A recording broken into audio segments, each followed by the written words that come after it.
నేను అమలాపురం నుంచి వచ్చాను ఇక్కడికి. అది యాక్చువల్లీ నేను ఎంఎస్సీ కెమిస్ట్రీ చదివాను. బట్ ఐటీ ఇండస్ట్రీకి రావాలనుకున్నాను. రావాలన్నప్పుడు హైదరాబాద్ వచ్చా స్టార్టింగ్. బట్ చాలా ఇన్స్టిట్యూట్స్ తిరిగా.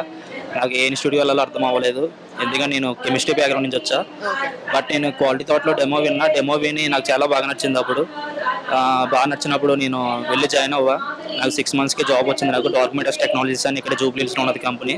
ఓకే. 4 లాక్స్ ప్యాకేజ్‌తో జాబ్ వచ్చింది. నేను చాలా హ్యాపీగా ఉన్నాను. ఎందుకంటే నాలాంటి సైన్స్ బ్యాక్‌గ్రౌండ్ నుంచి వచ్చిన వ్యక్తికి కూడా జాబ్ వచ్చిందంటే క్వాలిటీ థాట్ నుంచి చాలా గ్రేట్ అని చెప్పొచ్చు. So thank you to quality so thought. ఎలా తెలిసింది మీకు క్వాలిటీ థాట్ గురించి ఇన్స్టిట్యూట్‌లో జాయిన్ అయినప్పుడు? నేను ఇన్‌స్టాగ్రామ్‌లో చూసాను మేడం. నెక్స్ట్ బయట కూడా నేను వెరిఫై చేశా. తెలిసిన ఫ్రెండ్స్ కూడా చెప్పారు. ఓకే. అప్పుడు వెళ్ళి డెమో విన్నా. క్వాలిటీ థాటే కాదు ఇంకా 2, 3 ఇన్స్టిట్యూట్ కూడా తిరిగా. బట్ నాకు క్వాలిటీ థాటే కొంచెం బెస్ట్ అనిపించింది. ఓకే. అంటే మిగతా ఇన్స్టిట్యూట్ కంపేర్ చేస్తే. అప్పుడు క్వాలిటీ థాట్‌లో జాయిన్ అయ్యాను.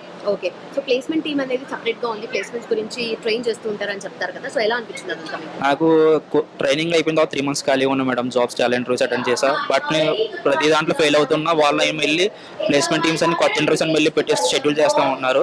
అలా చాలా ఇంటర్వ్యూ షెడ్యూల్ చేశారు. 10-15 ఇంటర్వ్యూస్కి వెళ్ళా. 15థ్కి ఇంటర్వ్యూకి సక్సెస్ అయ్యా నేను. సో బయట అయితే మనకు వాకింగ్ డ్రైవ్స్ లేవు మేడం. వాకింగ్ డ్రైవ్స్ ఉంటే ఒక జాబ్కి 100 మంది వస్తున్నారు, 1000 మంది వస్తున్నారు. బట్ ఇక్కడ క్వాలిటీ హోటల్ ఏంటంటే ప్లేస్మెంట్ సపోర్ట్ బాగా ఉంది.